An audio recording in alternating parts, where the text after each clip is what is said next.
गीत शुद्ध करून या चित्त तुझ वावा हे देव तरी हा सुलभ पाव आणि काचे कानी गुणदोष मनानाणे तुझ वावा हे देव तरी हा सुलभ पाव मस्तक ठेंगणा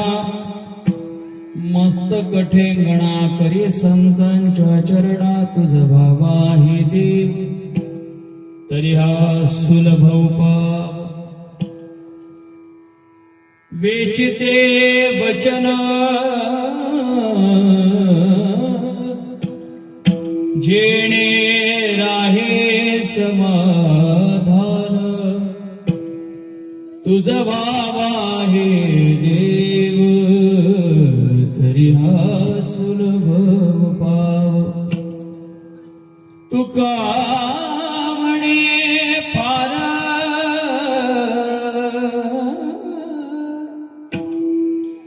थोडा तरी परोपकार तुझ भावा हे देव तरी हा सुलभ पाव पांडुरंगा करू प्रथम नमन पांडुरंगा करू प्रथम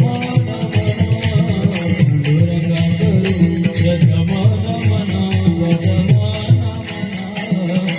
पांडुरंगा करू प्रथम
सद्गुरुं शान्तं सच्चिदानन्द विग्रहं पूर्ण ब्रह्म परानन्दमेशमानन्दि वल्लभं नमो ज्ञानेश्वरा निवृत्तोदार स्वपार देवा विठ्ठल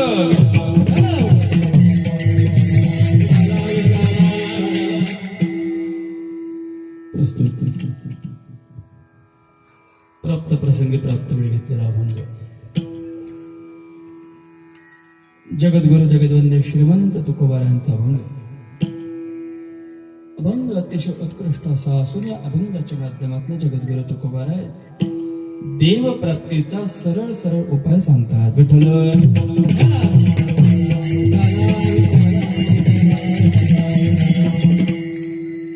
गेल्या काही वर्षापासून गत वर्षापासून तुमच्या गावामध्ये अखंड हरिनाम महोत्सव आणि या हरिनाम महोत्सवामध्ये यावर्षी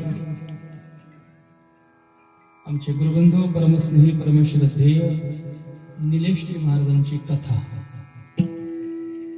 आणि त्यांच्या रसाळ वाणीद्वारे तुम्ही श्रीमद भागवत कथा श्रवण करता आहात.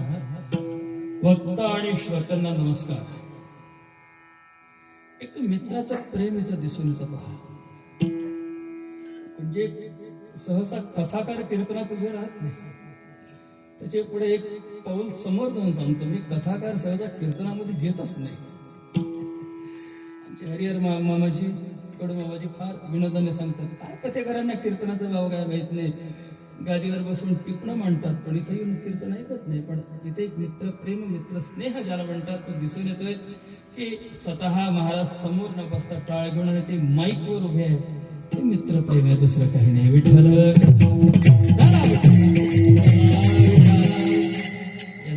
प्रेम म्हणा, बंधू प्रेम म्हणा, दुसरं काही नाही महाराज. पण महाराजांना नमस्कार आहे. महाराजांचे बंधू मृदंग वादक सागर महाराज त्यांना नमस्कार. बाकीचे सर्व गुणीजन. आणि महत्वाचं म्हणजे मला सांगायला आनंद होतो, सर्वच्या सर्व तरुण आहेत. एक फक्त आमचे विणेकरी बाबा सोडले तर, पण ते जरी वयाने मोठे झाले असतील पण मनाने अजूनही तरुण आहे. म्हणून तर विणा घेऊन आहे. ते विणा गळ्यात पडणं साधं नाही महाराज. विणेकरांना माहित नाही काय, अलीकडे विणेकरांना जरा महत्वाचं स्थान दिल्या जात नाही, पण विणेकरी हे चोपदारापेक्षाही महत्वाचं स्थान त्यांचं आहे. कीर्तनकारापेक्षाही महत्वाचं स्थान हे विणेकराचं आहे. विठ्ठल कदाचित तुम्हाला माहित असेल, नाही माहित असेल, माहित नाही, पण विणेकराची गादी ही शंकराचार्याच्या गादीबरोबर ओळखल्या जाते. दोन पाठ आपल्या वारकरी संप्रदायात सांगण्यात येतं की एकदा नामदास महाराजांचं कीर्तन म्हणजे नामदेव महाराजांच्या वंशज कीर्तन पंढरपूरला सुरू आहे. आणि अशामध्ये त्यावेळेचे जे शंकराचार्य होते ते पंढरपूरला आले आणि महाराजांच्या पाया पडले. वास्तविक पाहता कुठलेही शंकराचार्य पाया पडत नाही, कारण हे फार मोठं पीठ आहे महाराज, फार मोठं पदवी आहे शंकराचार्यांची. पण ते पाया पडले. पाया पडल्यानंतर महाराजांना इतका आनंद झाला की आता काय करावं, तर गळ्यातला विणा त्यांनी त्यांच्या गळ्यात टाकला. तो विणा म्हणजे हा शंकराचार्याचा विणा आहे. साधन पद नाहीये महाराज, पण आपण त्याला वावग समजतो आणि ज्याला काही येत नाही त्याच्या गळ्यात टाका विणा मग, असं आपण करतो. पण फार मोठं स्थान आहे बाबा तुम्हाला. तुम्हाला नमस्कार आहे. साऊंड वाले सुंदर आहे, म्हणजे सुंदर आहे प्रश्न नाही म्हणा, तर साऊंडही सुंदर आहे. ऐकायला तरुणही आहे, लहान मुलंही आहे आणि वयोवृद्ध आमचं कौतुक करण्याकरिता तुम्हाला नमस्कार आहे. आई बहिणी बसलेला आहे पहा, सर्वांना नमस्कार आहे. छोटस बाळ किती गोंडस आणि मस्त खेळत आहे, त्याला तर त्रिवार नमस्कार आहे. विठ्ठल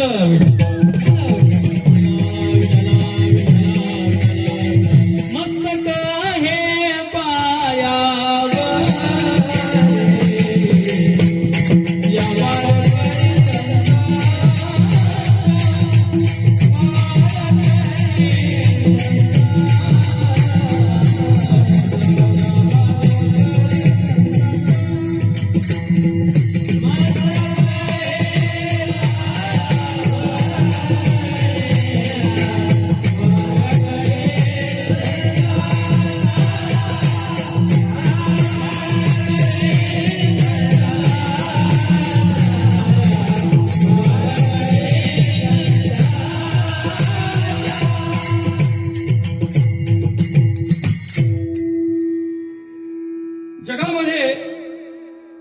बहुतांश लोक भजन करतात, बहुतांश लोक परमार्थ करतात. कदाचित नवे नवे परमार्थ करून स्वसिद्धी प्राप्त करण्याकरिता किंवा स्वकर्तृत्व जागृत करण्याकरिता, स्वतःचं कर्तृत्व परिपूर्ण करण्याकरिता जगामध्ये सर्वच्या सर्व कर्तृत्ववान आहेत, प्रश्नच नाही. कार्य करतात आहेत. भक्ती करणारे कमी नाही महाराज, जगामध्ये भक्ती करणारे कमी नाही. मला तर असं वाटतं भक्ती दाखवणारे कमी आहे, पण भक्ती करणारे जास्त आहे. जो तो भक्ती करायला लागलाय. आणि अलीकडे तर भक्ती करण्याचं फॅड आलंय महाराज. किंबहुना भक्ती करणं म्हणजे एक तरुणांना पडलेलं एक कोड आहे. जास्तीत जास्त मुलं भक्तीकडे प्रवृत्त होत आहे. बरेचसे लोक म्हणतात की आजचे तरुण भक्ती करत नाही, भक्ती करत नाही, आजचा तरुण बिघडलेला आहे. काहीच तरुण बिघडलेले आहे, पण बरेचसे तरुण भक्तीकडे वळालेले आहेत. या सगळ्या तरुणांकडे पाहून आम्हाला तरी असं वाटतं, आणि तुमच्या गावातल्या मुलांनी तरुणांनी हा सप्ताह उभारलेला आहे, आणि त्या तरुणांकडे पाहून तरी असं वाटतं की आजचा तरुण बिथरलेला नाहीये. आजचा तरुण कुठे कुठेतरी जागृत पाहण्याच्या दृष्टिकोनातून तो त्या प्रगती पथावर आहे.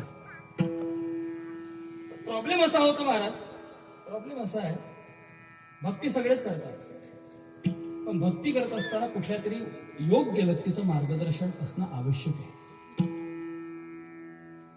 अयोग्य मार्गदर्शनामुळे दिशा भटकू शकतं आणि योग्य मार्गदर्शनामुळे मार्ग दिसू शकतात.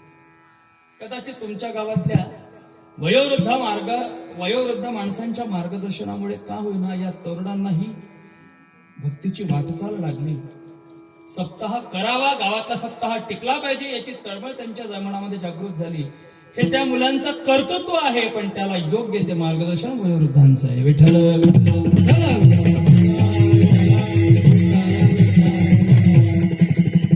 आणि क्षेत्र कुठलंही असो, ते कलेचं असो, व्यावसायिक असो, आध्यात्मिक असो, शैक्षणिक असो, संसारिक असो, क्षेत्र कुठली असो महाराज, कुठलीही असो, त्या प्रत्येक क्षेत्रामध्ये जर आपल्याला शेवटचं टोक गाठायचं असेल, त्या प्रत्येक क्षेत्रामध्ये जर आपल्याला त्या क्षेत्राची म्हणा किंवा त्या साधनेची सिद्धता जर आपल्याला गाठायची असेल तर योग्य मार्गदर्शन असावं लागतं. एक सांगू, आमची गुरुवरे सांगायचे, पहा, कुठल्याही क्षेत्रामध्ये प्रगती करण्याकरिता 3 गोष्टीचा फार आवश्यकता आहे. ऐका, लक्ष द्या. 3 गोष्टी फार सांगण्यात आलेल्या आहेत. कुठलेही क्षेत्र असो, शालेय क्षेत्र असो, व्यावसायिक असो ना तर पारमार्थिक असो, 3 क्षेत्र फार महत्वाचे, 3 पद्धती फार महत्वाच्या, 3 मेथड्स फार महत्वाचे. योग्य मार्गदर्शन, योग्य नियोजन आणि योग्य कर्तृत्व. ऐका, लक्ष द्या, तुम्हाला पटेल. परमार्थ जरी करायचा असेल, देव प्राप्तीकरिता जर आम्ही निघालो असेल तर देवाच्या प्राप्तीकरिता 3 गोष्टी फार आवश्यकता आहे. योग्य नियोजन, योग्य नियोजन, दुसरी गोष्ट आहे योग्य कर्तृत्व आणि तिसरी गोष्ट आहे योग्य मार्गदर्शन.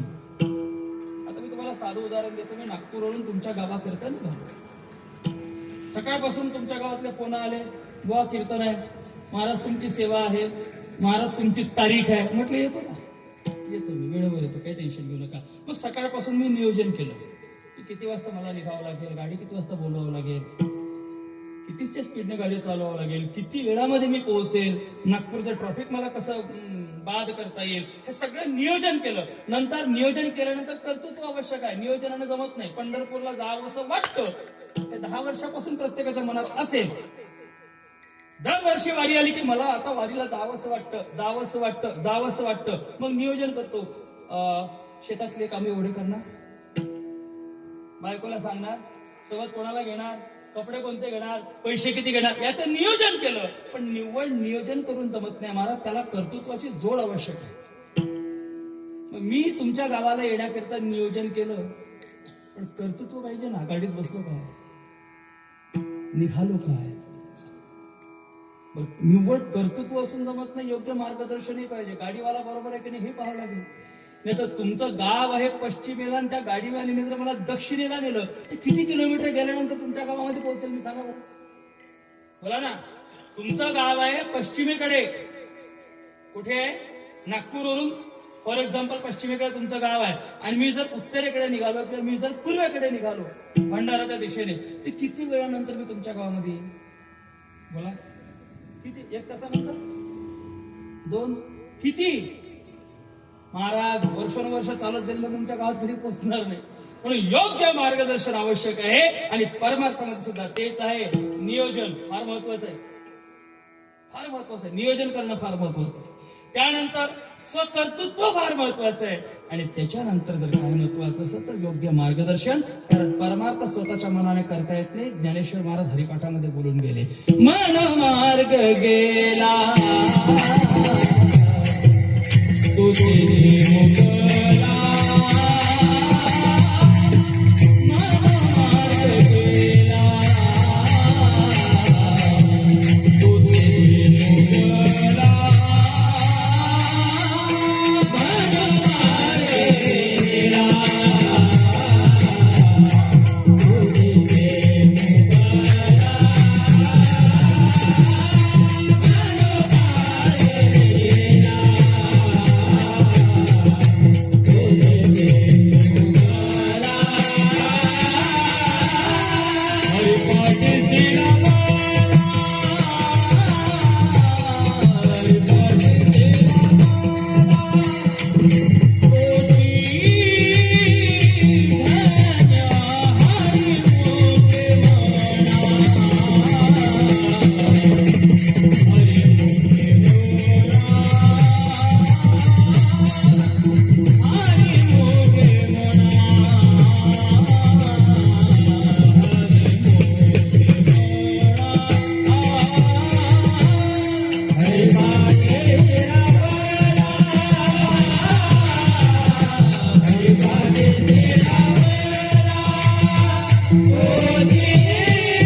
वाटतं तेथे मुकाला किंवा तेथेची मुकाला हरिपाठ स्थिरावला तोच झाले. स्वतःच्या मनाने परमार्थ सुद्धा करता येत नाही महाराज. म्हणून परमार्थ जर करायचा असेल, देव प्राप्तीकरिता जर आम्ही उपाय करत असेल आणि देव प्राप्त व्हावा असं जर आम्हाला वाटत असेल तर योग्य मार्गदर्शनाची गरज आहे. आणि योग्य मार्गदर्शन मिळत नाही हे आमचं दुर्दैव आहे. विठ्ठल साधू संतांनी इतके सुंदर मार्ग सांगितले महाराज. मार्ग दाबुनी गेले आदे, मार्ग दाबुनी गेले आदे, मार्ग दाबुनी गेले आदे, मार्ग दाबुनी गेले आदे, मार्ग दाबुनी गेले आदे, मार्ग दाबुनी गेले आदे. दयाने दे दयाने दे जगदे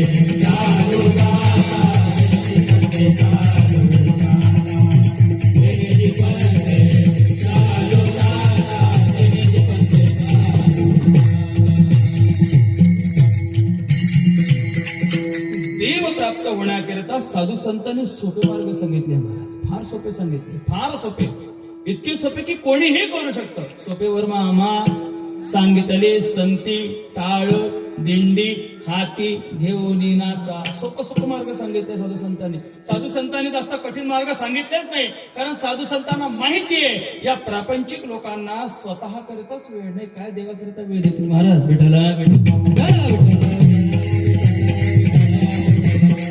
आजकाल लोकांना वेळ नाही, आजकाल लोकांना वेळ नाही. बिझी समाज झालाय महाराज. इतका बिझी झाला की स्वतः करता सुद्धा वेळ देऊ शकत नाही. काही लोकांना म्हणा महाराज या ना कीर्तनाला, महाराज वेळ नाही हो, वेळ नाही हो, वेळ नाही, वेळ नाही. काही लोक तर त्याच्याही पुढे सांगतात महाराज मरायला वेळ नाही. काय कीर्तनात मरायला वेळ नाही. इतके लोक बिझी झाले. म्हणून साधू संतांनी अगदी सोपे मार्ग सांगितलेले आहेत. ते मार्गदर्शन ऐकण्याकरिता, ते मार्गदर्शन मिळवण्याकरिता लोकांना साधू संतांकडे जावं लागतं महाराज. ते लक्षात हो. काही लोक जगद्गुरु तुकोबारांकडे गेले आणि सांगितलं महाराज बऱ्याच वर्षापासून आम्ही परमार्थ करतो, पिढ्यानपिढ्या आमच्या वाऱ्या झाल्या, नामस्मरण सुरू आहे, जे पाहिजे ते सर्व आम्ही करतोय, दान धर्म करतोय, यज्ञ याग करतोय, नाना प्रकारचे सगळं देव प्राप्त करता आम्ही करतोय. पण अजूनही आम्हाला देव प्राप्त झालेला नाही. किंवा आम्ही भक्ती करतोय पण भक्तीचं जे फळ आहे ते आम्हाला अजून मिळालं नाही महाराज. भक्ती करताना भक्तीचं फळ आहे हो. जो भक्ती करतो तो तृप्तोर भवती, तो तृप्त असतो महाराज. अमृतो भवती सिद्धोर भवती, हे भक्तीचं फळ आहे हो. जो भक्ती करतो तो तृप्त असतो महाराज. जो भक्ती करतो तो अमृत तत्वाला प्राप्त होतो, म्हणजे अमर होतो. अमर होतो म्हणजे मरत नशातला भाग नाही. मरावे परी कीर्ती रूपे उरावे, याला म्हणतात अमृत तत्वाला प्राप्त होतो. जो भक्ती करतो तो सिद्धावस्थेला प्राप्त होतो महाराज. तो सिद्ध होतो. त्यांनी म्हणावं तसं घडावं. पण आमचे पिढ्यानं पिढ्या गेल्या निलेश महाराज ना. आम्ही सिद्ध झालो, भक्ती करता करता लहानपणापासून भक्ती करतोय ना. आम्ही अमृत तत्वाला मरू तेव्हा पाहू ना. आम्ही सिद्ध झालो महाराज. पण आमचं चुकतंय काय? मग ज्यावेळेला मला एक गोष्ट सांगा, एखादा मुलगा ज्यावेळेला परीक्षेमध्ये बसतो ना, परीक्षेमध्ये बसतो आणि प्रत्येक वेळेला जर तो परीक्षेमध्ये फेल होत असेल तर त्याने स्वतःची मीमांसा केली पाहिजे, ज्याला सेल्फ ऑब्झर्वेशन म्हणतात. स्वतःचं निरीक्षण करायला पाहिजे की आपण कुठे चुकतोय, आपलं काय चुकतंय.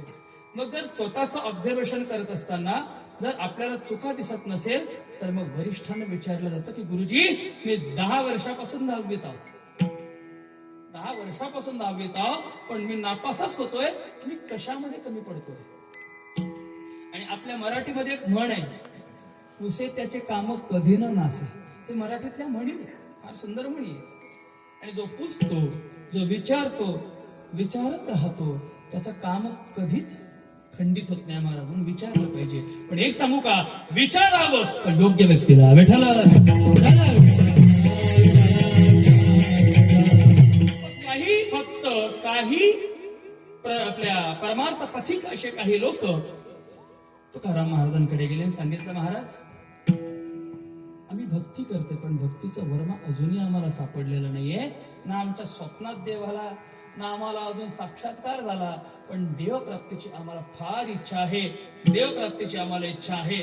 देव कशाने प्राप्त होईल याचा आम्हाला साधा साधा मार्ग तुम्ही सांगा बा. कारण आम्ही बरेच मार्गक्रमण केले, बरेच मार्ग आम्ही धुंडाळले, पण अजूनही आम्हाला देव प्राप्त झाला नाही.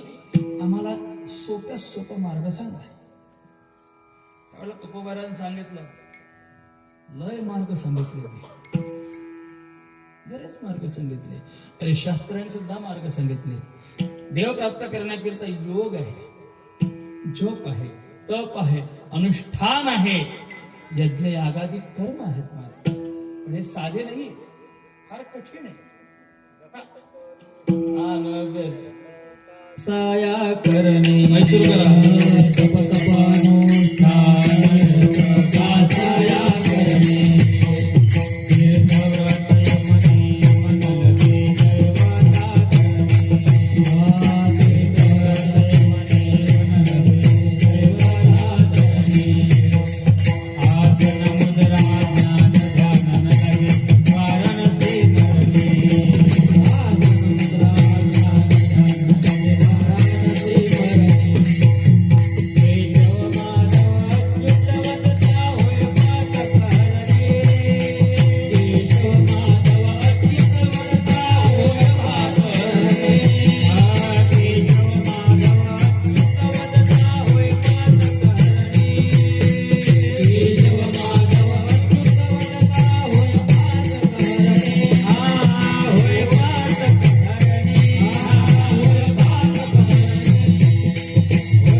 नाना प्रकारचे साधन आहेत. पण एक सांगू का, देवाला आवडेल ते जर साधन मी तुम्हाला सांगत असेल तर तुम्ही विचारताय म्हणून मी सांगतो बा.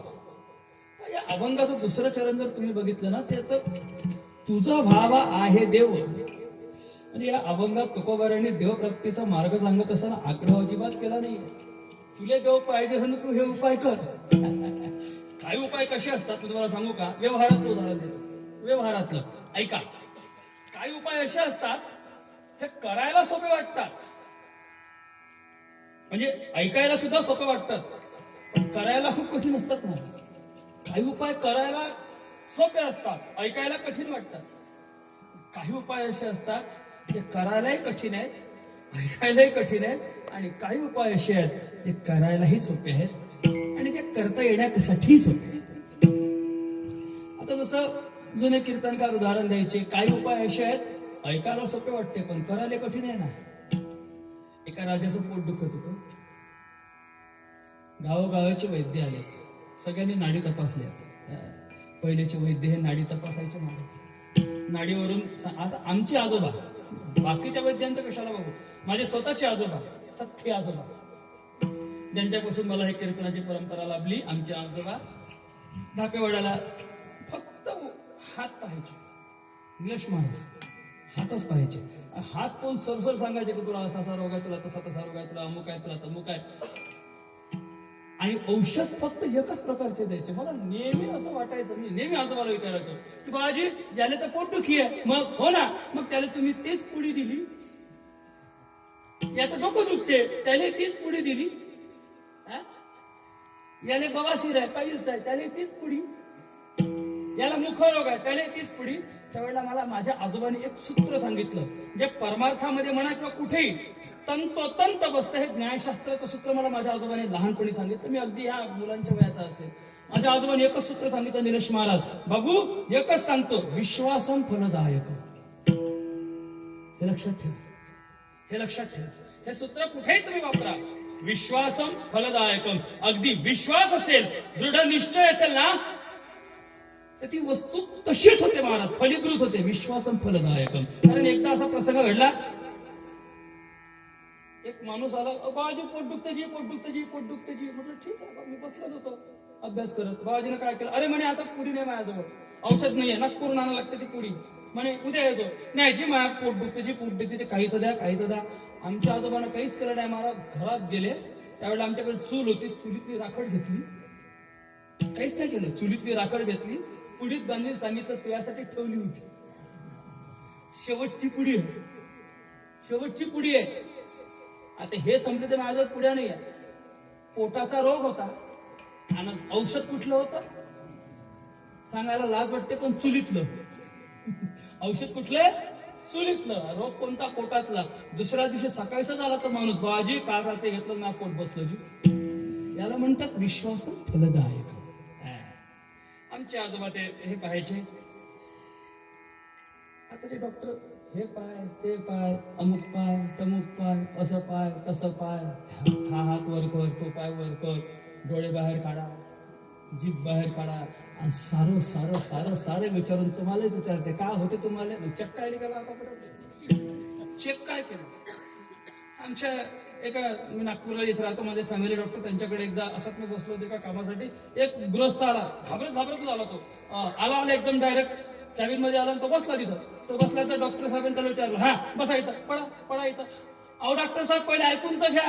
तो पेशंट म्हणायला लागला, अहो ऐकून तर घ्या. नाही म्हणे मी ऐकत नाही, पहिले पडा इथं. त्यांच्या स्टेशनवर झोपवलं त्या बेडवर. हात वर करा, पाय वर करा, डोळे काढा, जीभ बाहेर काढा, पाठ दाखवा, पोट दाखवा. सगळं चेक केलं, सगळं चेक केलं, सगळं चेक केलं. त्याला विचारलं, तुला काय होतंय. तो म्हणे मला काहीच होत नाही. मग आला कशाला. म्हणे पोरीची पत्रिका घेऊन आलो तुमच्याकडे. कशा करता आलो, मुलीच्या लग्नाची पत्रिका घेऊन आलो. नाही का, जुने वैद्य तुकाराम महाराजांनी सुद्धा ते सांगितलं की तुझा बाबा आहे देव. तुला जर उपाय पाहिजे असेल तर एकाच लोकांचं राजाचं पोट दुखत होतं, आणि ते पोट दुखत असताना गावोगावचे वैद्य आले. एका वैद्याने तपासलं, सांगितलं, म्हणे महाराज तुमची व्याधी माझ्या लक्षात आलेली आहे, औषध सुद्धा मी देतो. मला तुम्हाला कुठे जायची गरज नाही, मला कुठे जायची गरज नाही. औषध इथेच आहे, माझ्या झोळीमध्ये आहे. औषधीची मात्रा सुद्धा मला माहिती आहे, आणि अगदी तुमच्या पोटामध्ये ती औषध गेली की अगदी 2 मिनिटांमध्ये तुमचा पोटाचा जो रोग आहे तो बंद होणार आहे. पण गोष्ट अशी आहे महाराज, गोष्ट अशी आहे, औषधी जवळ आहे, सगळं जवळ आहे, सगळं बरोबर आहे, पण ते जे औषध आहे ना, ते कुठल्याही दुधातून देता येत नाही. त्याला वाघिणीचं दूध पाहिजे.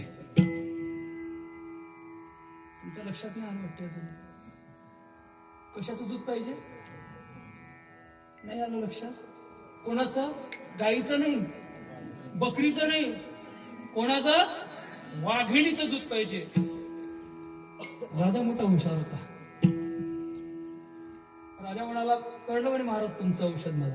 म्हणे बसलं म्हणे माझं पोट, बसलं माझं पोट. अरे पोट बसलं कसं, औषध दिली नाही ना. म्हणे तरी बसलं का, कारण म्हणे महाराज ऐका, औषध तुम्ही देणार. म्हणे हो, पण ते कशात देणार, कशात, बोला बोला, कशामध्ये, वाघिणीच्या दुधामध्ये. मग त्याच्याकरिता मला वाघिणीचं दूध काढायला जावं लागेल. कुठे,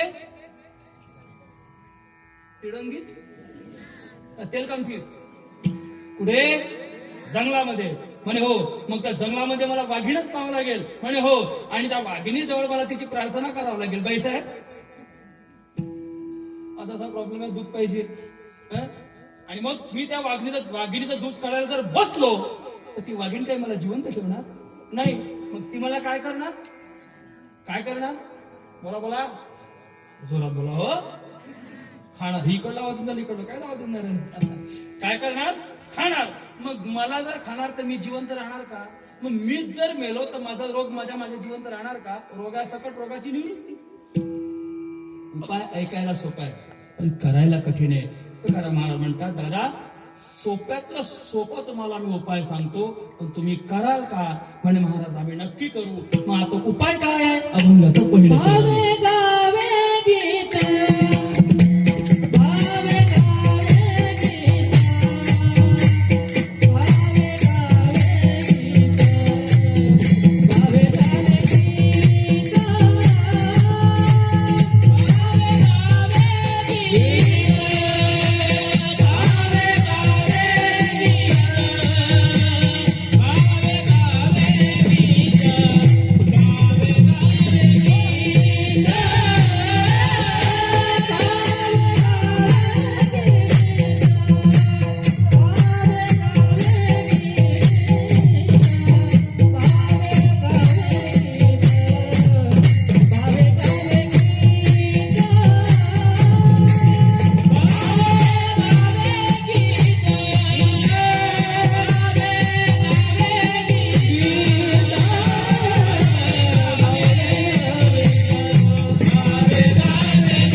चालीचा सपाट आहे. अजून 8 दिवस आहेत. भावे गावे गीत शुद्ध करून या चित्त जगत गुरु तुकोबारायाने देव प्राप्तीचा साधा सोपा सरळ मार्ग सांगितला. भावे गावे गीत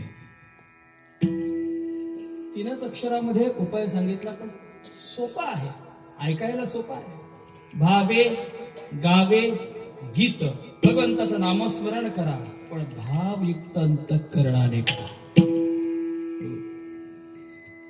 देवासाठी आम्ही जेही करत असेल, काही करा, तुम्ही काही करा, कुठलंही कार्य करा, देवाची कुठलीही चेष्टा करा. चेष्टा म्हणजे पूजा अर्चनेची चेष्टा म्हणतो. चेष्टा नामे कार्य. ते कार्य करत असताना त्या कार्यामध्ये जर भाव असेल तर तुझं भाव आहे देव तरी हा सुलभ उपाय नाही का?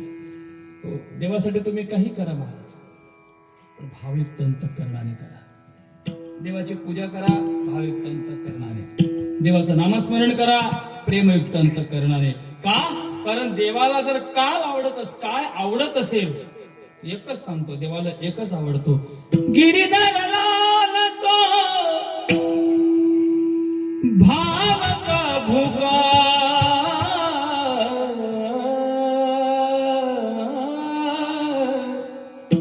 गिरिधर लाल तो भाव का भूका. देवाला फक्त भाव आवडतो महाराज. थोर प्रेमाचा भोगला, थोर प्रेमाचा भोगला,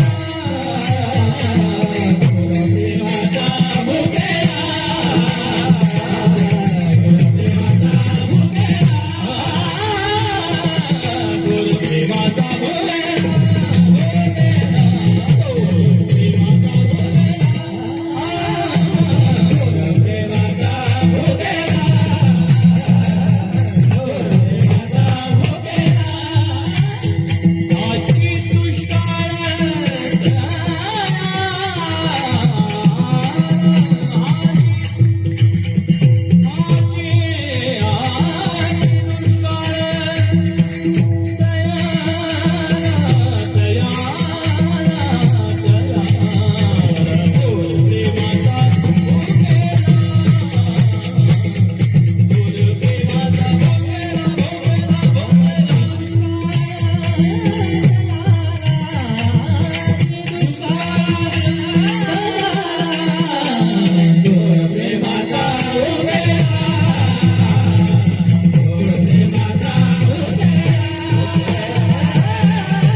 कशाचा भुकेला असेल महाराज? फक्त प्रेमाचा भुकेला, बाकी त्याला काहीच नको. आणि एकदा नारदाला स्वतः देवाने सांगितलं, महाराज नारदा, तू 24 तास इकडे तिकडे फिरत असतो आणि यदा कदाचित तुला जर माझी भेट घ्यायची असेल ना, तर मी कुठे आहे? नाहं वसामि वैकुंठे योगिनाम हृदयेन च. मग मजभक्ता यत्र गायन्ति तत्र तिष्ठमि नारदा. माझे भक्त गाते जेथे नारदामेव गाते थे. माझे भक्त गाते जेथे, ज्या ठिकाणी माझे भक्त गातात आणि तेही प्रेमयुक्त अंतःकरणाने, त्या ठिकाणी मला तो पहा. विठ्ठल विठ्ठल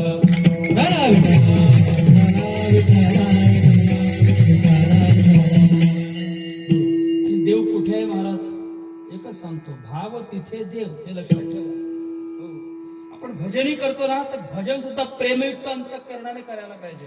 आजकाल गावोगावी हे माणसाचे भजनाला बंद पडले. निलेश महाराज, जिथं जिथं बायानं सुळसुळाट केलाय बा भजनातही तुमच्या सुळसुळाट आहे. हो, माणसाच्या भजन गेलं कुठं माहित नाही. आता खासदार भजन स्पर्धा झाली नागपूरला. एका दिवसाचं परीक्षण जजमेंट करण्याचं काम माझ्याकडे होतं. जास्तीत जास्त महिला भजनच, भजन मंडळ महिलाच. हो, महिला वेळच कुठून भेटते माहित नाही. पुरुष मंडळ फारच कमी. बरं, यायले काही जास्त लागतही नाही. राहिले काळ तर ठीक, राहायला पाकवास तर ठीक, जे भेटलं त्याच्यात ते आनंदी आहे. आनंद आहे महाराज. भजन करायला पाहिजे. ज्ञानेश्वर महाराज तर सरळ सांगतात की भजन करणे हा माणसाचा स्वभाव आहे. देखे मनुष्य जात सकळ, जे स्वभावता भजनशी. पण एक सांगू का, भजन करा, तुम्ही करा, तुम्ही करा, सगळ्यांनी भजन करा, सगळ्यांनी भजन करा. पण माझी हात जोडून विनंती आहे, गाथ्याशिवाय, साधू संतांच्या अभंगाशिवाय भलते अभंग म्हणू नका. तुमचे भजन ना गाथ्यात सापडत, बरोबर आहे की नाही, ना हरिपाठात सापडत, ना नाथांच्या अभंगवाणीत, ना नामदेव महाराजच्या अभंगवाणी. आणतेच कुठून माहित नाही. बरं, यायला काही लागत नाही, काही कुठले कुठे जोडते. आता मागे वाकीला फार मोठा उत्सव झाला, दादागुरु महाराज आले. त्या दिवशी 100 दिंड्या होत्या. मी आणि नितीन महाराज आपले वानखेडे, आम्ही सोबत पायी चाललो होतो. यायचे भजन सुरू होते. एका बाईनं तर भजन म्हटलं, पांडव नृत्य करी गजानन, पांडव नृत्य करी. कोणता पांडव नृत्य करते? पांडव नाहीये तो शब्द, काय तांडव नृत्य करी गजानन, यानं पांडव लावलं. पांडव नृत्य करी गजानन पांडव म्हणलं, गजानन काय झालं तुला? पांडवाचं नृत्य पाहासाठी.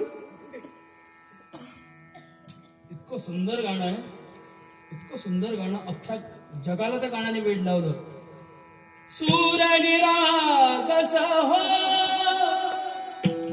गणपती,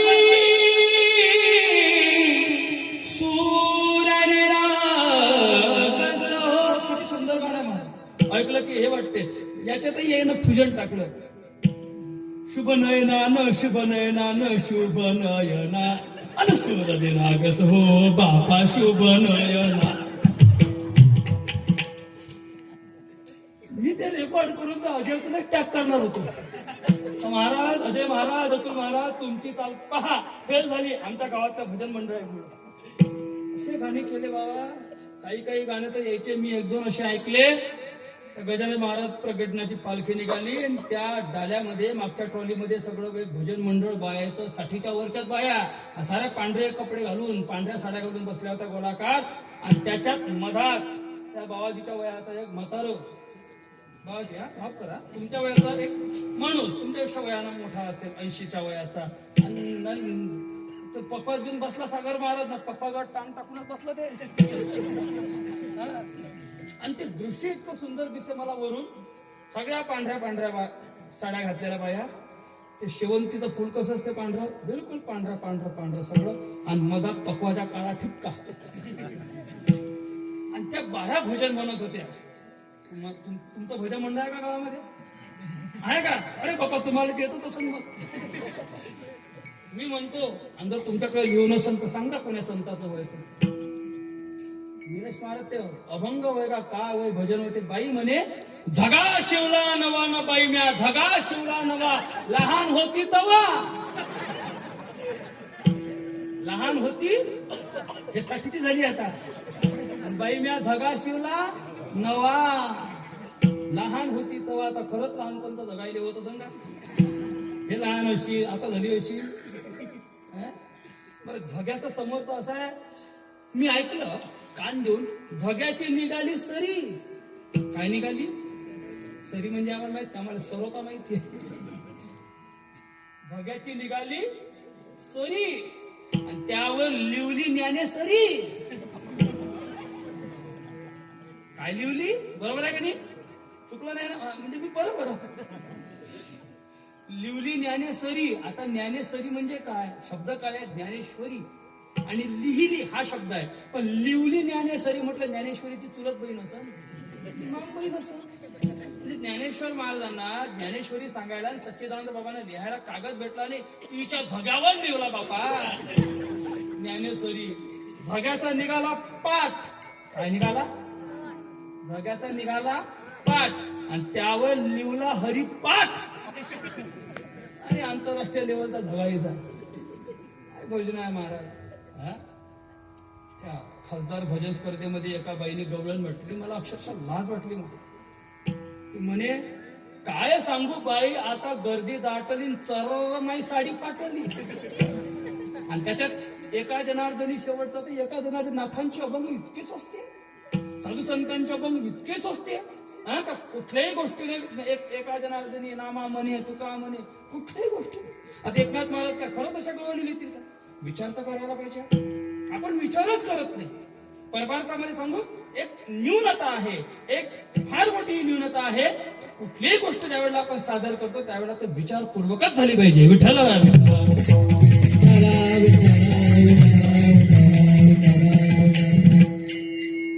एक सांगू का? एक सांगू, नामदेवरांचं प्रमाण आहे. नामदेवरांचं प्रमाण सांगतो. गाता येईला तेणे गावे, गाता येईला तेणे गावे, गाता येईला तेणे गावे, गाता येईला तेणे गावे. हा सुंदर प्रमाण आहे. शब्द पहा किती सुंदर आहे. गाता येईल तेणेची गावे. ज्याला गाता येत नाही त्या गाण्याच्या भांगडीत पडू नये. कारण गायन विद्या, वादन विद्या ही कला आहे महाराज. आणि 64 कलेची राणी म्हणजे संगीत कला. भगवंताने प्रत्येकाला सूर दिलेला नाही, प्रत्येकाला गाणं येत नाही. पण ज्याला येतं त्यांनी समजावं की भगवंतानी योग्य प्राप्तीकरिता तर भगवत प्राप्तीकरिता ही कला आम्हाला दिलेली आहे. कारण देवाला सुद्धा भजन खूप आवडतं, देवाला सुद्धा गाणं खूप आवडतं. कारण आमचे भगवान कृष्ण हे फार मोठे संगीतकार आहे. त्यांच्या हातामध्ये बासरी आहे म्हणून संगीतकार आहे. भगवान महादेव हे सुद्धा संगीतकार आहे, हातामध्ये डमरू. माई सरस्वती ही तर कलेची राणी आहे महाराज. देवाला सुद्धा गाणं फार आवडतं आणि संगीत कला ही सर्वांनाच आवडते. पण प्रत्येकाला ही देणगी मिळत नाही. ज्याला मिळाली भाग्यवान आहे. म्हणून नामदेवराय म्हणतात गाता येईल तेण्याची गावे. पण ज्याला मिळाली नाही, ज्याला गाता येत नाही, ज्याला सुंदर स्वर नाही, आवाज नाही, त्यांनी काय करावं? नामदेवराने सरळ सांगितलं, येर म्हणजे ज्याला गाता येत नाही ते. ज्याला गाता येतं ते तर भाग्यवान आहे, प्रश्न नाही. पण ज्याला गाता येत नाही, ये ना हरी हरी म्हणावे, हरी हरी म्हणावे, चित्त जावे भावे कला, चित्त जावे भावे कला. विठ्ठला विठ्ठला विठ्ठला माझ्या माझा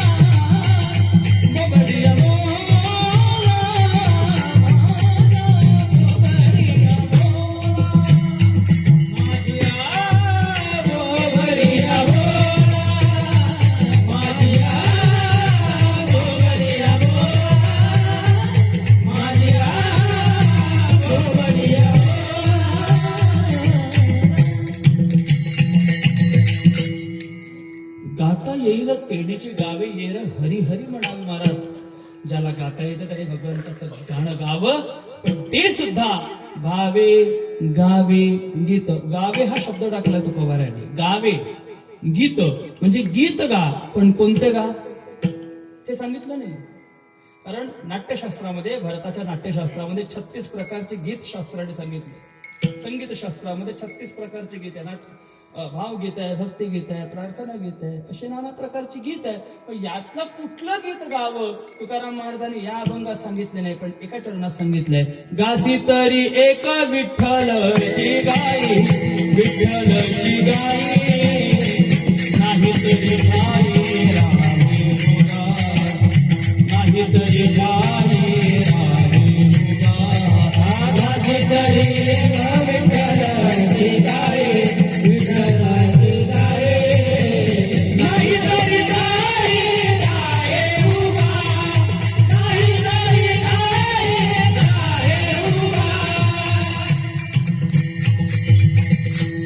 गाजे तरी एक विठ्ठलची. गायचं आहे ना, विठ्ठलाचं गीत गा, भगवंताचं गीत गा. भावे गावे गीत, पण शब्दच पहिला टाकला. भावे म्हणजे प्रेमयुक्त अंतःकरणाने देवाला भाव लागतो. हो, आणि मग आम्ही भावाच्या नावाने आम्ही काही खपवून घेतो.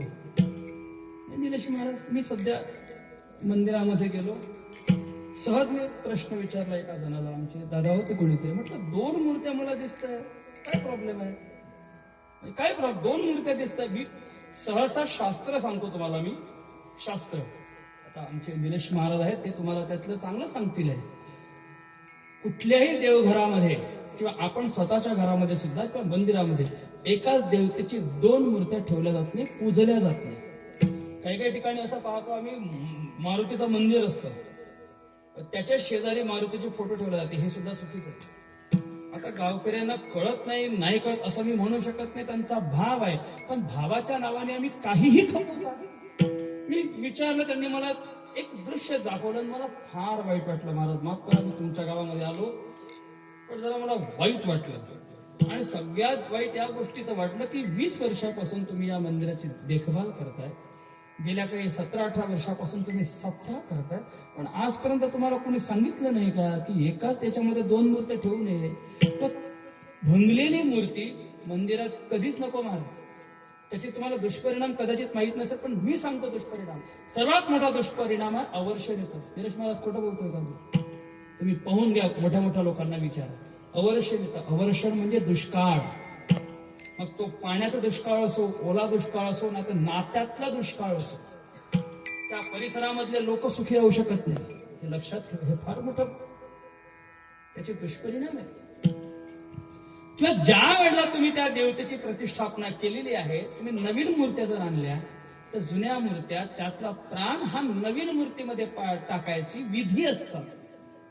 ती विधी जर तुम्ही केलेली असेल तर दुसऱ्या मूर्त्या ठेवायची गरजच नाही. मग ती अशा जागी ठेवायच्या, अशा जागी विसर्जित करायच्या ज्या ठिकाणी कुठलीही घाण नसेल. योग्य अशा नदीमध्ये विसर्जित करायच्या असतात. मोठ्या नदीमध्ये नाही तर गावातल्या नदीत नाही, कारण ती कधीतरी आटू शकते. ज्या ठिकाणचं पाणी आटणार नाही अशा ठिकाणी त्याला विसर्जित करायची ती विधी असते महाराज. नाही तर गावकऱ्यांना फार मोठा त्याचं दुःख भोगावं लागतं. वेगवेगळ्या पद्धतीने मग गावातलेच लोक म्हणतात, महाराज आमच्या गावातल्या पोट्ट्याची लग्न होत नाही, झाले तर त्याला पोरही होत नाही, टिकत नाही, गावामध्ये सुख शांती नाही. महाराज अशांती जर कशाने वाढत असेल तर ग्रामदेवता जी काही आहे, मला एक गोष्ट सांगा महाराज, आपला भाव आहे ना, बापाविषयी आपला भाव आहे. आपण बापावर आईवर प्रेम करतो आणि आईचा जर हात तुटला असेल तर आपण त्याच पद्धतीने त्या आईला आपण घरी ठेवतो का? हो म्हणा तर नाही म्हणा. तुमच्या आता जाऊ मी माझ्या आईचाच घेतो. माझ्या जर आईचा हात तुटला तर मी तर पहिले त्याला दुरुस्त करेन, सोडून द्या विषय. आणि मूर्ती जर भंग पावली तर सर्वात महत्वाचं म्हणजे त्यामध्ये प्राण नाही, हे सर्वात महत्वाचं आहे. आणि तुम्ही त्या भंगलेल्या मूर्तीची किती पूजा करा, ती पावन नाही, कारण त्या मूर्तीमध्ये प्राणच नाही महाराज. तर ती मूर्तीची पूजा करून काय फायदा? तुम्ही काय त्याचं प्रूफ करणारा, काय अचीव करणारा त्या मूर्तीची पूजा करून? काहीच करू शकत नाही. आणि भंगलेली, आता सांगावं नाही पण आता सांगूनच देतो, वाईट वाटून घेऊ नका. पण मला दोष लागत तर मी भगवंताची माफी मागून बोलतो, सर्वांची क्षमा मागून बोलतो. भंगलेली मूर्ती ठेवणे म्हणजे घरामध्ये मृतदेह ठेवण्यासारखा आहे. निलेश महाराज खोटं बोलतात विचारून घ्या. भंगलेली मूर्ती ठेवणे म्हणजे घरामध्ये मृतदेह ठेवण्यासारखा आहे. आणि आपण कितीही आपल्या आईवडिलावर प्रेम करत असेल किंवा आपल्या पोरावर जर प्रेम करत असेल आणि तो जर मृत्यू पावला तर आपण त्याचा मृतदेह घरी ठेवत नाही, त्याची विधी करावाच लागतो. आणि तुमच्या अंतःकरणामध्ये जर त्या मूर्तीविषयी प्रेम आहेच तर विठ्ठल रुक्मिणी तुमच्या मंदिरामध्ये आहेच ना. तेही विठ्ठल रुक्मिणी आणि नवीन विठ्ठल रुक्मिणीमध्ये भेद कशाचा? तेही तेच आहे आणि तेही तेच आहे. मग त्या मूर्तीवर ज्या अंतःकरणाने तुम्ही प्रेम करता, पूजन करता, त्याच भावयुक्त अंतःकरणाने नवीन मूर्तीची पूजा करा. पण एक सांगतो, क्षमा मागून बोलतो, या व्यासपीठावरून, या गादीवरून मी तुम्हाला एक आव्हानही करतो, हात जोडतो की त्याची योग्य ती विधी तुम्ही करायला पाहिजे आणि करा, अशी मी आग्रहाने तुमच्या गावकऱ्यांना विनंती करतोय. आणि खास करून तरुणांना विनंती करतो, कारण तरुण जे कार्य करू शकतात हे म्हातारे करू शकत नाही. स्पष्ट बोलतो. म्हणजे म्हाताऱ्यांना कामच करायचं नाशातला भाग नाही. म्हाताऱ्यांनी योग्य नियोजन दाखवायचं, म्हाताऱ्यांनी योग्य मार्गदर्शन करणं हे वयोवृद्धांचं काम आहे. कारण वयोवृद्ध हे काम करू शकत नाही. धावपळ जर करायचं आहे, अरे सप्ताह आहे ना, उद्या महाप्रसाद आहे, इंधन फोडायचं आहे, म्हातारे करू शकतात का? नाही.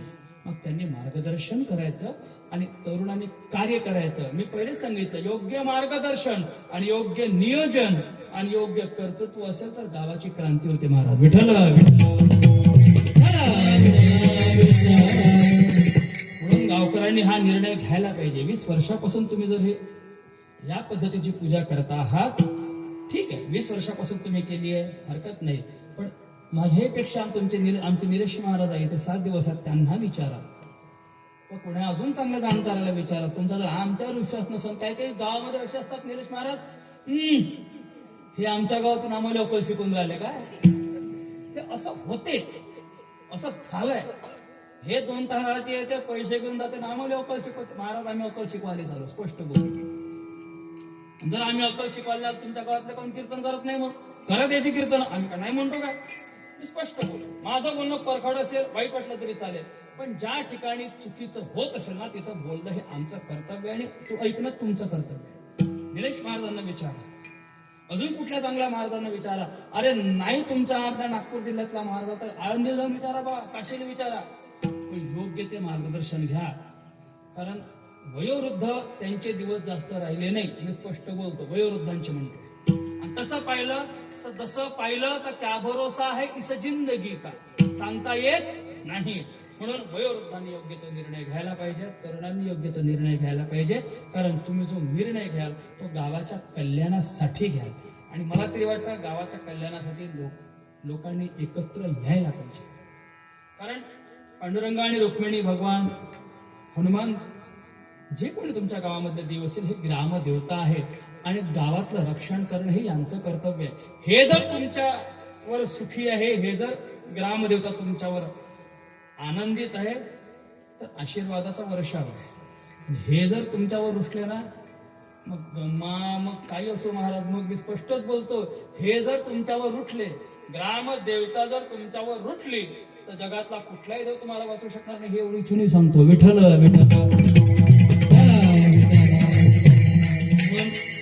माफ करा, कोणाला वाईट वाटलं असेल तर मी क्षमा मागतो. पण योग्य तो निर्णय तुम्ही घ्यायला पाहिजे, तो विधी करायला पाहिजे, अशी मी तुम्हाला विनंती करतो. मी कशावर बोलत होतो? भावाच्या नावानं आम्ही काहीही खपवून घेतो. देवाला भाव आवडतो महाराज. आणि ज्या ठिकाणी प्रेम आहे ना, ज्याच्यावर आपण प्रेम करतो, ऐका आता मी स्पष्टच बोलतो, ज्याच्यावर आपण, मग तो देव असो, आई असो, बाप असो, मुलगा असो, प्रेयसी असो, प्रियकर असो, नाही तर कोणीही असो, पण ज्याच्यावर आम्ही प्रेम करतोय ना त्याला आपण कधी दुःखी पाहू शकत नाही. आपण मुलावर प्रेम करतो, आई, तुम्ही आई आहात, मला प्रश्न तुम्हाला आहे, यायले नाही. मुलावर प्रेम करता तुम्ही, आईचं प्रेम ऐसी कळवळाची जाती करी लाभावी ना तुझी. मला सांगा, तब्येत तुमचीही खराब आहे आणि तब्येत तुमच्या पोराचीही खराब आहे. अभंग सुटला नाही सुटला मला जाऊ द्या, मला याच्यावरच बोलू द्या. आता तब्येत तुमची पण खराब आहे आणि तब्येत तुमच्या मुलाची पण खराब आहे. सर्वात पहिले तुम्ही कोणाचा विचार करा, तुमचा की मुलाचा? बोला लवकर. मुलाचं आहे ना. मग आपण कोणावर तरी प्रेम करतो, ज्याच्यावर प्रेम करतो त्या प्रेमास्पद वस्तूचा विचार केला जातो. मग आपण आई रुक्मिणीवर जर प्रेम करत असेल, भगवान पांडुरंगावर जर प्रेम करत असेल, तर आईचा हात तुटला आहे, तो असा पडलेला आहे. तुम्हाला तरी चांगलं वाटतंय का? हो म्हणा की नाही म्हणा. चांगलं वाटतंय का? हो किंवा नाही बोला लवकर. नाही चांगलं वाटत? वाटतं की नाही चांगलं? हो नाही नाही वाटत ना. चांगलं जर वाटत नाही तर इतक्या वर्षापासून तुम्ही सहन कशा करताय? विठ्ठल आता तुम्हाला विचारतो, बायकोची तब्येत खराब आहे आणि तुमची तब्येत खराब आहे. सगळ्यात पहिले कोणाचा विचार, बायकोचा की आपला? अवकाळ सांगा. ठेईने बरोबर उत्तर दिलं. तुम्ही तर विचारच करून आले, बायकोला न्या स्वतः जा. कोणाचा विचार आहे पहिले? कोणाचा? कोणाचा? बायकोचा ना. बरोबर आहे, बरोबर आहे, चुकलं नाही आहे. कारण अरे देवा ब्राह्मणाची शपथ घेऊन अग्नीला साक्ष म्हणून तिचं पाणी ग्रहण केलंय आपण, केलंय की नाही? मग तिचं पूर्ण करणे हे आपलं कर्तव्य आहे की नाही? मग आपण विचार करा महाराज, आपण आपल्या आईवर प्रेम करतो, बायकोवर प्रेम करतो, आपण आपल्या आईची जेवढी काळजी घेतो तेवढीच आपण आईसाहेबाची काळजी घेतली पाहिजे का नाही? इतक्या वर्षापासून आईसाहेबाचा हात तुटला आहे, तुम्हाला काहीच कसं वाटत नाही? मला आता आश्चर्य वाटत आहे. आईसाहेब बरोबर उभ्या राहू शकत नाहीये का? कसं वाटत नाही? आजपर्यंत तुम्ही का नाही केलं? 20 वर्षापासून तुम्ही आईचा हात तुटलेला पाहताय, असं कसं पाहू शकता तुम्ही? हात जोडून विनंती करतो, माझा अभंग नाही सुटला तरी चालेल, मला अभंगावर नाहीच बोलला त्यानं आज. मी ते पाहिलं, मला म्हणून म्हटलं हा अभंग घ्यावा. नाही, असं करू नका. हात जोडतो राजू तुम्हाला, एक मोठा भाऊ म्हणून, लहान भाऊ म्हणून, मुलगा म्हणून, हे सगळ्या मोठ्या लोकांचा मुलगा म्हणून हात जोडतोय. तुम्हाला सुद्धा हात जोडतो. योग्य तो निर्णय तुम्ही घ्यायलाच पाहिजे. त्या सत्याच्या निमित्ताने 1 वर्ष तुमच्याकडे पैसा नसेल तर सत्ता करू नका, काही हरकत नाही. एका दिवसाचं कीर्तन करा, निलेश महाराजांना बोलवा, रात्रीचं कीर्तन करा, जागर काला, आटपून टाका, कोणी काही बोलणार नाही. पण पहिले याचा विचार तुम्ही केला पाहिजे, याचा विचार केला पाहिजे. ऐकान की नाही ऐकान तुम्ही? हो किंवा नाही बोला, नाही तर शपथच टाकतो तुम्हाला ते इथून. मग शपथ टाकली तर कराच लागल. टाकू का? पण मी शपथ नाही टाकणार. मी तुमच्यावर विश्वास ठेवतो, शपथ नाही टाकत. तुमच्यावर विश्वास ठेवतो की ज्या श्रद्धेनं तुम्ही हे सगळं करताय ना, त्या श्रद्धेने, त्या प्रेमाने देवाचा सुद्धा विचार करा. कारण देवाला प्रेम आवडतं, दुसरं काही नाही. विठोबार पुमाई,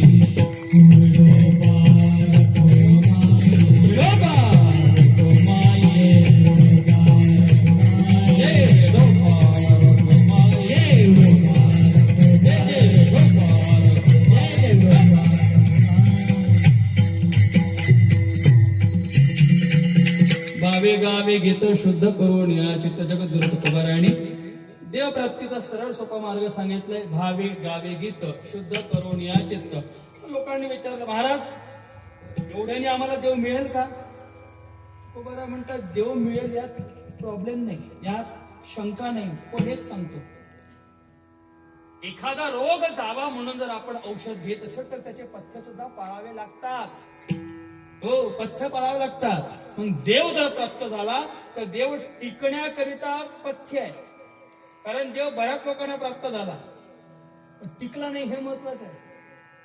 देव विभीषणाला सुद्धा प्राप्त झाला. हो, विभीषणाला सुद्धा देवाची प्राप्ती झाली. लंकेचं राज्य झालं, लंकेचं राज्य मिळालं, त्यानंतर रामाचा सहवास मिळाला नाही. सुग्रीवाला सुद्धा देवाची प्राप्ती झाली, पण किष्किंधा मिळाली आणि नंतर रामाचा सहवास नाही. देव बऱ्याच लोकांना मिळाला, पण देव इतका हुशार आहे की तो मायेत गुरफटून टाकतो आणि आपला संबंध तोडतो. पण देव मिळाल्यानंतर काय आहे? मिळणे हा योग आहे, प्राप्त होणे हा योग आहे. पण ते प्राप्त झालेली वस्तू टिकणे हा क्षेम आहे महाराज.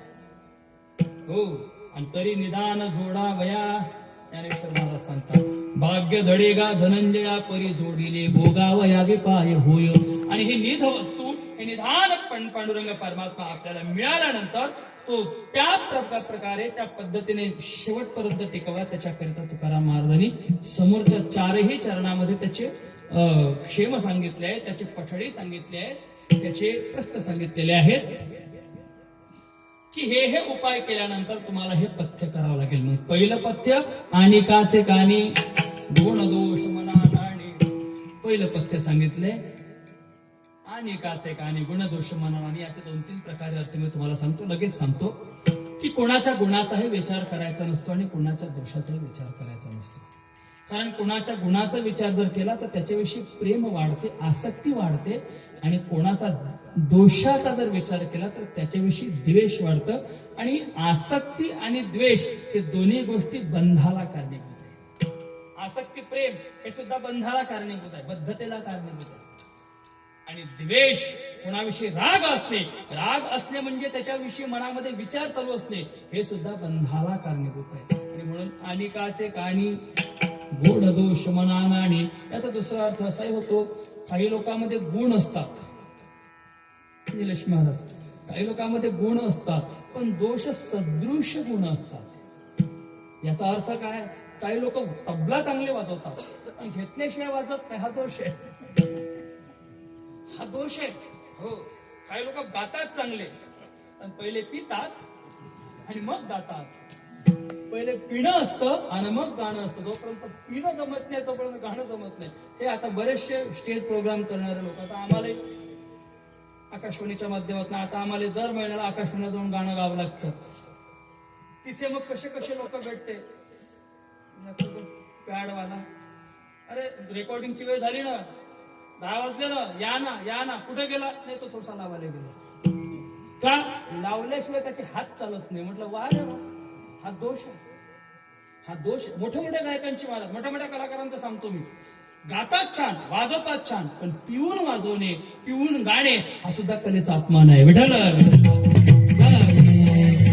मग त्याचं गाणं वाजवणं एवढंच घ्यावं, पिणं सोडून द्या, दोष सोडून त्याचे गुण घ्यावे. अनिकाचे कानी गुण दोष मना नाणी. हा पहिली मेथड सांगितली, पथ्य सांगितलं. दुसरं मस्तक ठेंगणा करी संतांच्या चरणा.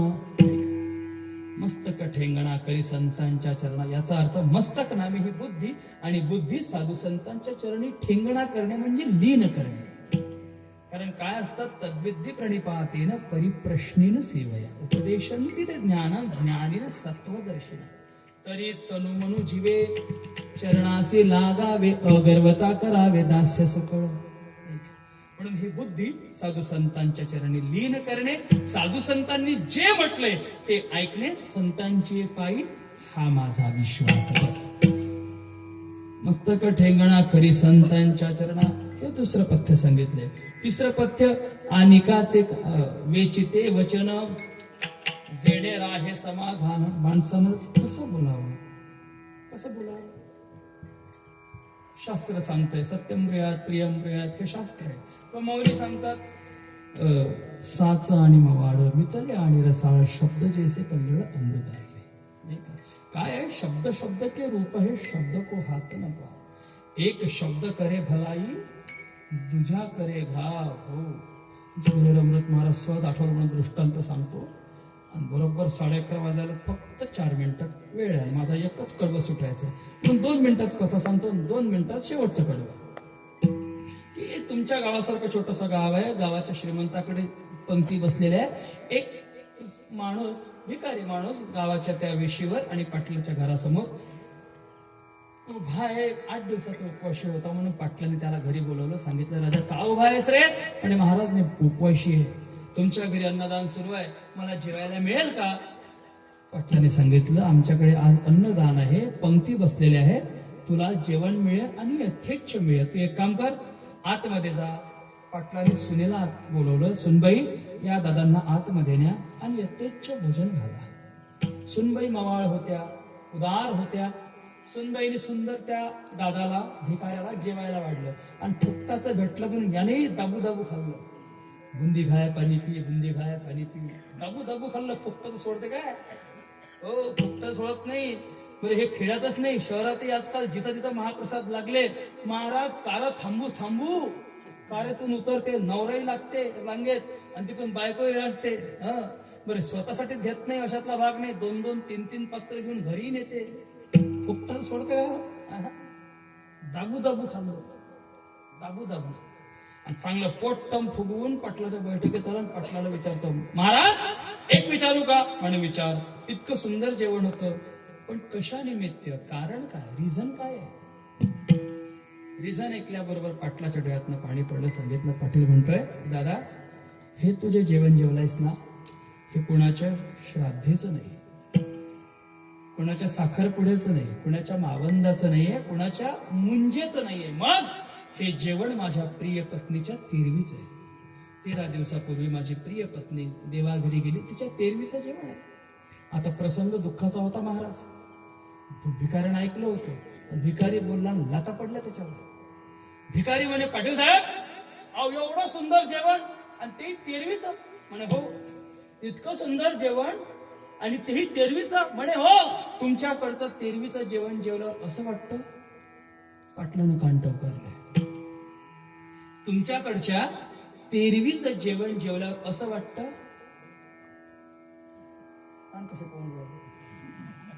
कसं वाटतं ऐका. ते भिकारी म्हणे, तुमच्याकडच्या तेरवीचं जेवण जेवल्यावर असं वाटतं अशी तेरवी तुमच्याकडे रोजच हो. काय वाटलं सर पाटलाने? मज वाटे त्यासी आलिंगन द्यावे नाही, कंबरटात हात घालावे, दुसरं काय. कोण आहे रे तिकडे, कोण आहे तिकडे? पाटलाने आवाज लावला. असे 4-5 तरुण पोरं आले. काय म्हणता पाटील साहेब? याने असा मार ज्या लेखाने. गुरुदेव महाराज बसतो शब्द वापरतो, मी वापरत नाही, तो त्यांचा अधिकार आहे. अरे असाही मार द्या, असाही मार द्या. जेवढे खाल्लं असं तेवढे पाडा. अरे उद्या दुसरी करायला चाललो, ती मेली म्हणजे काय, तिसरी करा, ती मेली म्हणजे काय, चौथी करा का, तेरव्या झोडत जाऊ काय? आणि काचे कानी गुणदोष वेची ते वचन जेणे राहे समाधान. माणसाने तितकं गोड बोलावं की त्याच्या अंतःकरणात असलेला जो परमात्मा आहे तो शांत झाला पाहिजे, तो समाधान असला पाहिजे. तेने राहे समाधान आणि होईल तेवढा उपकार महाराज करावा. तुका म्हणे फार, तुका म्हणे फार, तुका म्हणे फार,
तरी परोपकार तुझा व्हावा आहे देव, तरी हा सुलभ उपाव झालेली सेवा पांडुरंगाच्या चरणी समर्पित करतो, तुम्हा गावकऱ्यांच्या चरणी समर्पित करतो. बोलण्याच्या ओघामध्ये जर कोणाला लागलं असेल तर क्षमा करा, पण मी जे बोललो त्याचा योग्य तो विचार तुम्ही करावा ही अपेक्षा मनाशी बाळगून या सर्व कलावंतांचे आभार मानून, मला ज्यांनी इथे संधी दिली त्यांनाही आभार मानून या सेवेला इथे पूर्णविराम. विठ्ठल जय जय विठ्ठल, विठ्ठल जय जय.